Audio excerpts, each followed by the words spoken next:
થઈને આ સરોવર ખોદ્યું, ત્યારથી આ સરોવરનું નામ ભમ્મરકોડા પડ્યું.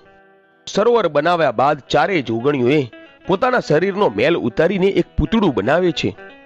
પૂતળું બનાવ્યા બાદ ચારે જોગણીઓ ભગવાન શંકર પાસે જાય છે અને ભગવાન શંકરને કહે છે, હે ભોળાનાથ, અમે આ પૂતળું બનાવ્યું છે, એમાં તમે પ્રાણ પૂરો. શિવજીએ આ પૂતળામાં પ્રાણ પૂર્યા.